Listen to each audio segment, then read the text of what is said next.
Hello again. This is Roger Kochbar for the Bioelectricity course in Week 7, Extracellular Waveforms. We're at segment number 6. In the segments up until now in this week, we've been just discussing observations. What do you see when you look around outside of cells without any penetrating electrodes? What are the natures of the waveform, and what are some details of the timing? Now, for this lecture and the two that follow, the question is a little bit different. It's more focused on where does this come from in terms of events inside the tissue. Let's begin and see what we can figure out.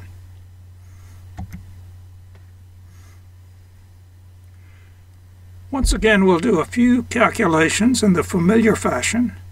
So I've set up the electrode so that we have the stimulus on the left, just one stimulus, and it's on the left, an electrode here near the middle, an electrode further on down, but not at the end. In the lower part of this figure, we see the action potentials that come from these electrodes. We have first this action potential.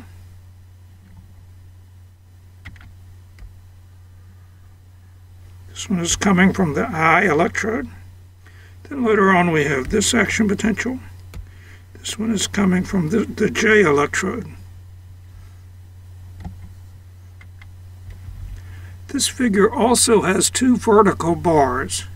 Let's review what those vertical bars are for.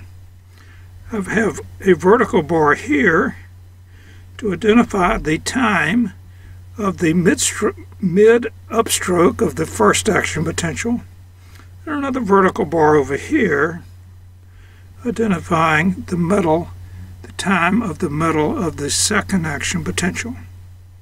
What I'd like to do now is to make a spatial distribution of the transmembrane potential at the time of each of these two vertical bars.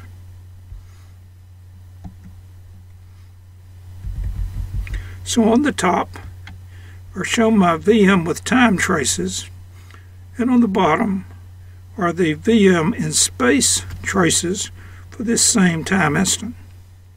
As before, you notice that these are action potentials, or at least action potential shapes, below that are similar to the ones above, but they seem to be turned around. Let's try to make sense of that just for a moment. If you look at the top, you would say, looking at the top, what happens first is this foot of the action potential, the place where the action potential begins to rise off the baseline. Now, if you look at the traces below, you'd say action potentials are moving this way on the fiber. At any particular site on the fiber, the first thing to get there is this foot. So the first thing in space is to the right. It's the first thing. Here's the first thing that happens at this location. Then as time goes by, this action potential will move on to the right, and we'll see the voltage go up. So over here on the right, the first thing to happen is the foot on the time trace is to the left. Then as the action potential moves to the right, the voltage will go up at this point because this trace will move over it. So we are seeing the right sequence of events even though the plot itself is turned around.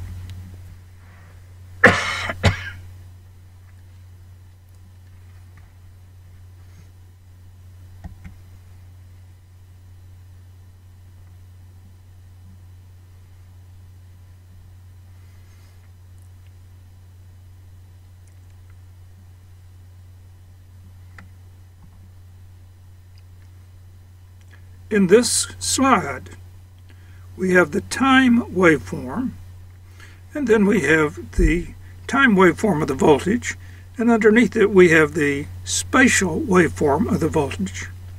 We know from previous lectures that if you have the spatial waveform of the voltage, you can figure out the membrane current, and in particular we know that one will have outward current here, inward current there. Let's go over and see if we actually see that result on a plot of the membrane current. So now on the top, we are plotting the membrane current right here. And here is our outward current, and here is our inward current.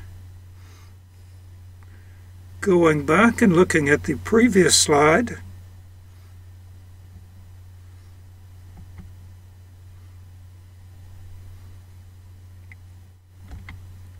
here was that outward current, here was that inward current.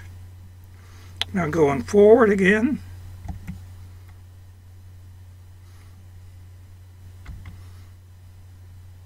here is that outward current, here is that inward current.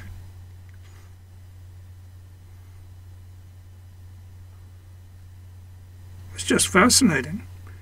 If you have the trace of Vm versus space, then from that you can compute the membrane current. That's not new, but what is new is seeing the actual shape of the membrane current plotted out. And we see that it has a complicated shape, but consistently, as the waveform travels down the fiber, the first thing to happen at a particular place is an outward current.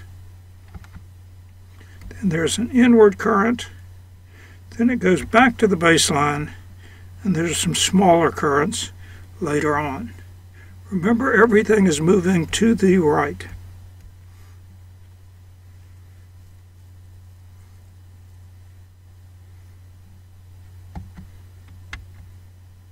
Suppose we now look at these waveforms and say, what does this imply for the extracellular waveform as a function of time?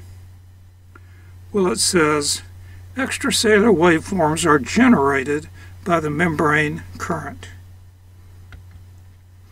We know that phi e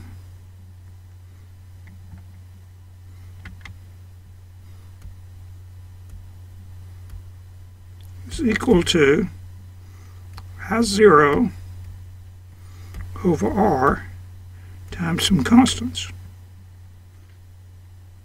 Here we have a source, and we have a sink. So we have I0 minus, that's this one,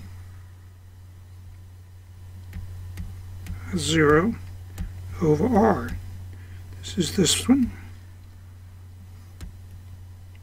We know that those two terms are controlling our extracellular waveform.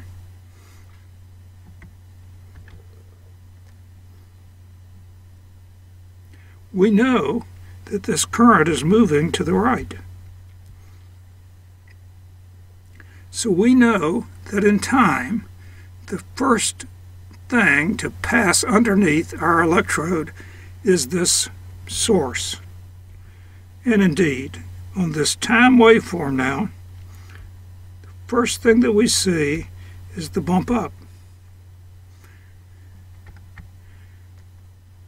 Then on the spatial waveform of the membrane current, the second extreme we see is this minimum, this current sink. And indeed, on the extracellular waveform, the second thing that we see is the downward deflection in the voltage that comes from that current sink. If we go back and look at it again in terms of our equation, we could say phi e is equal to a constant I0 over R minus I0 over R prime.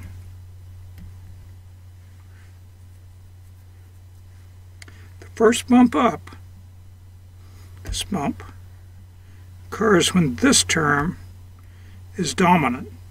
R is very small, R prime is very big. The second term comes into play after the waveform moves over a little bit. We see this source. When it gets near the electrode, then R' is very small, R is big, so the second term dominates, and we get this downward deflection. I know that's confusing writing on the slide, but I think if you'll try it out for yourself, you'll find that it's not all that difficult.